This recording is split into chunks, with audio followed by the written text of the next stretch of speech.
Welcome back to the channel, and guess what we get to do today? 3D printing stuff. Sadly, I'm not actually doing 3D printing stuff, I'm doing 3D printer repair. So this will be another troubleshooting video for the Robo3D. Now this isn't specifically for the Robo3D, this can work on any 3D printer. Basically on both the printers, I have some form of a heating issue. And I'm going to be going down the flowchart that I pretty much follow every single time I'm working on one of these to determine what could be wrong with one of the printers. This one's a little strange because I think one of my heaters is messed up and the bed doesn't heat up. So that's a little bit of a double issue. I'll attack that after this one. But right now we're going to work on the bone stock printer because this is my aftermarket printer. I've done a lot of modifications to this, and because I've done so much modifications to it, there's a possibility that there's just a wiring issue somewhere, so I'm not going to worry about it. In recent prints, the heated bed just stays cold. So I'm going to go down the flowchart with you in just a minute. Let me get this one out of the way. I'll bring you in closer so I can show you what I'm doing, and we'll get into it right now. Alright, so because this is a bone stock 3D printer, the first thing I have to do is plug it up to a computer. There we go. So now, when I open the G-code terminal window, I'm going to have a live readout of exactly what my 3D printer is thinking. Basically, there's a little bit of a flow chart that I go down when I'm assessing what's wrong with the heating of a 3D printer. The first one is your device heating up? Yes, don't worry about it. No, okay.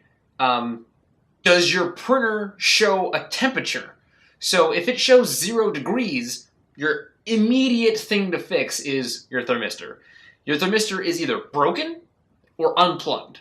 So those are the two major issues that are going to be on not reading a temperature. If your temperature reads 0 degrees Celsius and it isn't literally freezing in your room, then you have an issue with your thermistor. Now, if your temperature is reading, then you can move on to the next step, which is when you give it a command to heat up, does it heat up? I'm going to test that right now. I have a G-code window that I'm about to open up, and I'm going to turn the printer on. So now that the 3D printer is on, I'm going to run over to my computer, and I'm going to check whether or not the extruder and the bed are both heating up like they're supposed to be. So right now with the 3D printer on and it connected to my computer, I'm going to open up Cura. I guess the first thing I can do is, of course, home it, make sure it's moving, and then I want things away from each other, so I'm going to move it up maybe 50 millimeters. So now we're on the flowchart step where you notice when you type in either an M104, and you can either do S, whatever temperature you want, so I'm going to use 200, and M140, that's for the bed, that'll be S60. So you'll notice that on the screen, there's a difference in temperature with the hot end every single second. But the heated bed is completely at room temperature. It is not getting hot at all.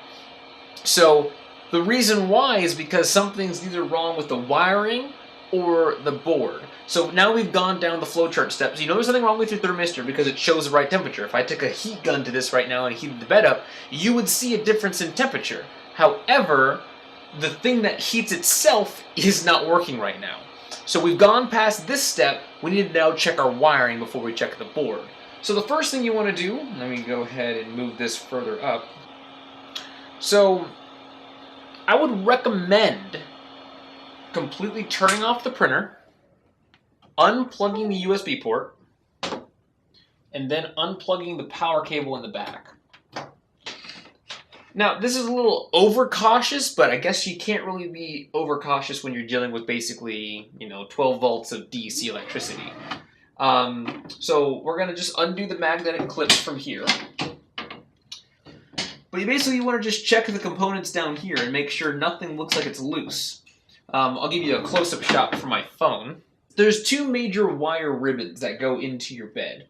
Now, as long as these, I can't really check underneath here, but for the most part, I don't see any reason why there should be any issue here. We also can check the resistance of this by checking the other end that's plugged into the board, but before we do that, we're going to check the wiring inside the board. So I just checked underneath the bed itself, and the bed looks like it is perfectly on there. I don't see any issues there.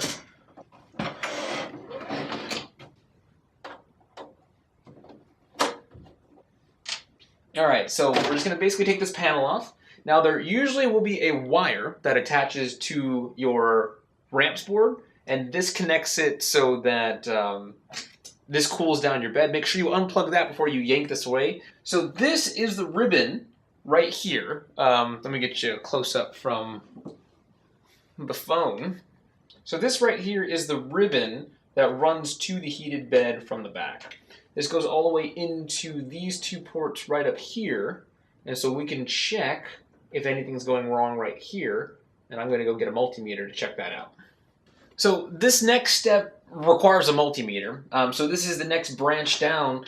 So if you're on the step, my bed doesn't heat up, but it does show a temperature, which means it's not your thermistor. There's something wrong with your wiring, but your wiring looks good.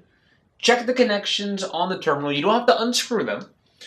Put your multimeter in resistance mode, and then test the resistance on the actual terminal. Around 1.5 to 2 ohms.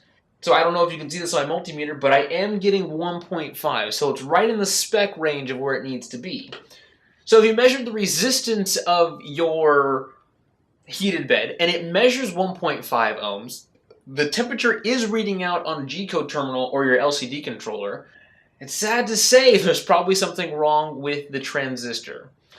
I'm going to turn the printer on its side. Alright, so now I'm going to go back to my G-code terminal. And I'm going to do the exact same command. Because I know the extruder is already working, there's no reason for me to heat that back up. So I'm just going to do the M140 S60. And that should send voltage to the bed. Now, the red light did come on saying that it should be heating, but I know based off of looking at the G-code terminal, it's not working. But so I'm going to take the same multimeter, and hopefully if you can see that, I'm going to be touching the two terminals that go to the bed, and I'm supposed to get 12 volts DC here. I currently have 7.2 millivolts. That's not enough to heat up a bed. So yeah, the R1 Plus has these pins instead of like anything soldered down. So everything is kind of labeled on the board, and this is like an aftermarket ramps board. So I think I might have to actually get the ramps board from Robo, but I can just check this MOSFET as well and see what's kind of going on there, because that is the culprit. That transistor won't heat up, and because it won't heat up, it's causing an issue on heated beds. So instead of them being screw terminals on the side, I actually can go in here, and I think I can just pop these out. Oh yeah, that looks bad. Yeah, burnt through the hole. Yeah, that's a reason why you don't have a connection. You have a kind of burnt hole inside your terminal. Look what I discovered. So luckily enough, based off of what I just saw, I may not have to replace the entire board. The board looks like it's in good condition. It's just that the connection to the board is faulty. If you can see right here, I'll take a pretty good picture of that. Yeah, so there's a hole burnt into the piece of plastic that holds the terminal in place. So I do see on this one, there's a little bit of the same thing going on here. I don't know if it's residual heat coming from the heated bed terminal. This one goes to the extruder, this one goes to the heated bed. But that one's toast. Oh my goodness, that's toast. Okay, so it's been a little bit of time that's passed since I last recorded. That's why I changed clothes. This is a package from Amazon. Link in the description. I had to get some new adapters called these. I don't know. So what I did is I basically just went to the community forum and I said, hey, what are these? And they said, here's a link. So I followed that advice.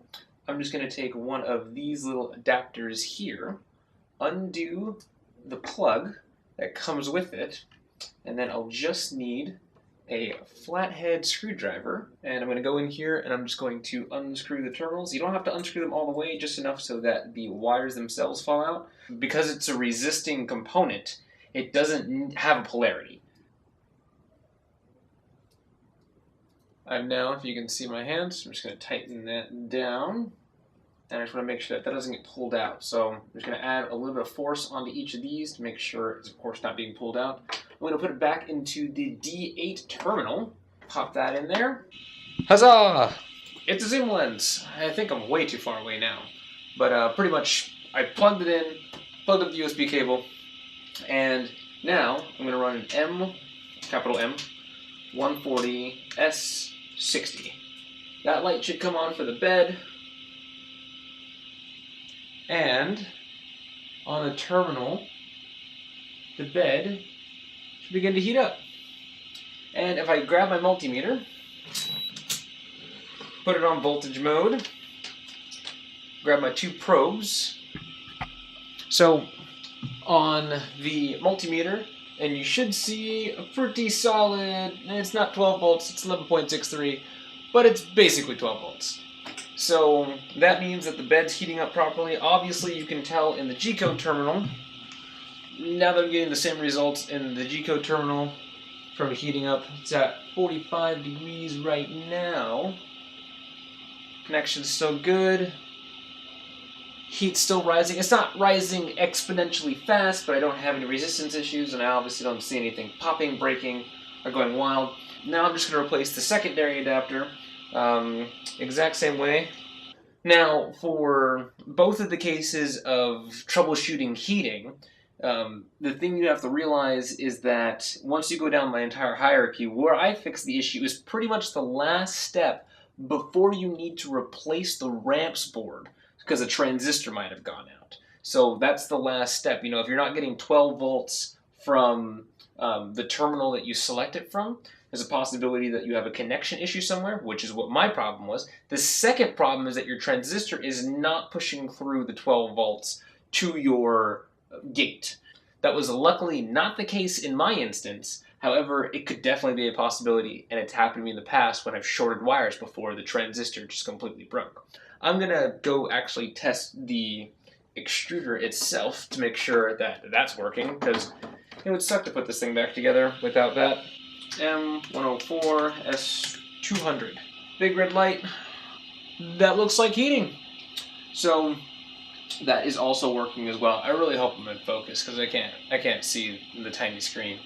I'm going to go ahead and switch lenses, put the printer back together, and recap the video. Let's reassemble and print some stuff. The bottom case I left right over here. Clear off the desk. Move the printer back to where it's supposed to be. Let's see. Where can I shove it in there? Eventually I'll just 3D print feet that'll actually level it out. So now that the printer's no longer rocking, let's print some stuff. This should have helped with any problems you had with any heating issues. If your printer still isn't heating, please leave a comment below and I'll do my best to try to figure out what's going on with your printer. If you like this video and want to see more like it, make sure you click that subscribe button. If you have any questions about this video or suggestions for future ones, please leave your comments down below. Hopefully next time I'll be doing something a little bit with firmware because this thing is god-awful slow. And I'll see you next time.